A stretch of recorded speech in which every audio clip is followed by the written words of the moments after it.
گزشتہ کچھ روز سے سوشل میڈیا پر ایک شور برپا ہے جس میں ایک درویش صفت انسان کی کردار کشی کچھ اس طرح سے کی جا رہی ہے کہ اس نے 25 روپے کا آزار بند 550 روپے کا بیچنا شروع کر دیا ہے، اور وہ بھی دین کا ڈھونگ رچا کر، اور اس ایک جھوٹے پراپیگنڈا کو بنیاد بنا کر ایک ایسے مبلغ کی کردار کشی کی جا رہی ہے جو کہ اس انتہا پسندی اور فرقہ وارانہ تقسیم در تقسیم کے سرگرم بازار میں مسلکی کشیدگی کو ختم کرنے، باہمی بھائی چارے، حقوق العباد، درس اہل بیت اور میرے نبی کے امتی کا نعرہ بلند کر رہا ہے۔ یہ سب تماشا دیکھ کر میں نے ضرورت محسوس کی کہ لب کشائی کروں۔ میرا نہ تو اس سے کوئی یارانہ ہے، نہ ہی رشتہ داری، اور نہ ہی ان کے مسلک سے کوئی وابستگی۔ میں تو بس ایک بھٹکا ہوا مسلمان ہوں۔ اس درویش صفت انسان سے بس احترام اور عقیدت کا ایک گمنام سا تعلق ہے کہ ناچیز جیسے ہزاروں لاکھوں بھٹکے ہوئے اور گمراہ مسلمانوں کے سینے میں ایمان کا ایک چراغ روشن کرنے میں اس درویش کی انفرادی کاوش ہمیشہ سے برسر پیکار رہی ہے۔ وہ انسان جس نے ہمارے اشرف المخلوق معاشرے کے دھتکارے ہوئے طبقات، جن کو عرف عام میں میراثی، بھنڈ، طوائف اور خواجہ سرا کہا جاتا ہے، اس نے ان کو بھی سینے سے لگایا اور دین کی دنیا سے روشناس کروایا۔ یہ صرف اس کی وسعت القلبی ہے کہ اس نے یہ کام دن دہاڑے کیا، ورنہ ہمارے تو پاک باز اور متقی مسلمان انہی لوگوں کے ہاں راتوں کو منہ کالا کرتے ہیں اور دن دہاڑے پاک بازی کا لبادہ اوڑھ کر درویشوں کی کردار کشی کرتے ہیں۔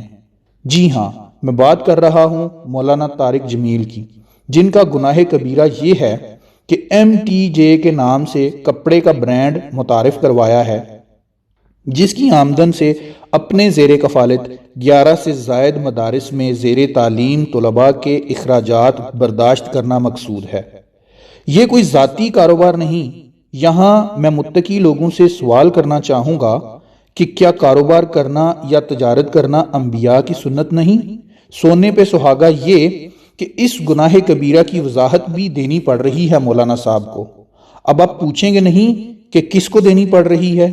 جی ہاں، اس پاک باز معاشرے کے تماش بینوں کو، لنڈے کے دیسی لبرل اور مذہب بیزار طبقے کو۔ تعجب تو اس بات پر ہے کہ جن کو گھر والے دوسری دفعہ سالن تک نہیں دیتے، وہ بھی مولانا سے MTJ برانڈ بنانے کی آمدن کا ذریعہ پوچھ رہے ہیں اور اس کا مقصد پوچھ رہے ہیں۔ او بھائی، سوشل میڈیا پر طوفان بدتمیزی، بہتان بازی اور کردار کشی کیوں کرتے ہو؟ وقت نکالو اور جاؤ مولانا کے پاس اور سوالات کرو کہ ہم متقی اور پرہیزگار مسلمان ہیں، ہماری زبان اور ہاتھ سے تمام لوگ محفوظ ہیں، بس ایک آپ کی ذات ہے جو اس کاروباری فتنے کو بنیاد بنا رہی ہے۔ اس کی وضاحت ہمیں مطلوب ہے، قصہ ختم ہو جائے گا۔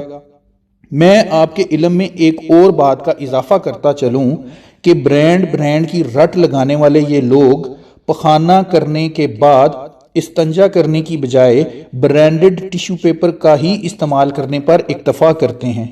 ان کی اس برانڈ سے بیزاری کی اصل وجہ دین سے بیزاری ہے، اور یہ چاہتے ہیں کہ مولوی ہمیشہ کشکول تھامے ان کے در پہ کھڑا رہے۔ مولوی اگر چندہ مانگے تو بہکاری ٹھہرے، کاروبار کرے تو تاجر، صدر یا وزیر اعظم سے ملے تو درباری۔ اگر کوئی اس کے اخلاق اور کردار سے متاثر ہو کر اس کو امین ٹھہرائے تو ملا دین فروش کا لیبل لگتا ہے۔ ملا کرے تو کرے کیا؟ کیا ہم یہ بھول جاتے ہیں کہ ہم جس نبی کے امتی ہیں، ان کے کردار سے متاثر ہو کر ہی بی بی ختیجہ نے ان کو کاروبار میں شراکت دار بنایا؟ کیا ہم یہ بھی بھول جاتے ہیں کہ بنا ثبوت کے کسی دوسرے پر بہتان لگانے والے کے لیے حکم ربی کیا ہے؟ اگر ایک شخص اپنا ذاتی وقت لگا کر دین کی خدمت کر رہا ہے، ہمارے معاشرے کے نادار بچوں کو دین کی تعلیم دینے کے اسباب بنا رہا ہے، تو ہم کون ہوتے ہیں اس کی کردار کشی کرنے والے؟ تمام سننے والوں سے میرا ایک سوال ہے کہ اپنی انفرادی سطح پر آپ نے دین کی کیا خدمت کی، کسی نادار اور یتیم طالب علم کی کتنی خدمت کی، دین کی راہ میں کتنے سیروزے لگائے، کتنے چلے کاٹے۔ کیا ہمارا کام صرف اور صرف بہتان بازی کرنا ہی رہ گیا ہے؟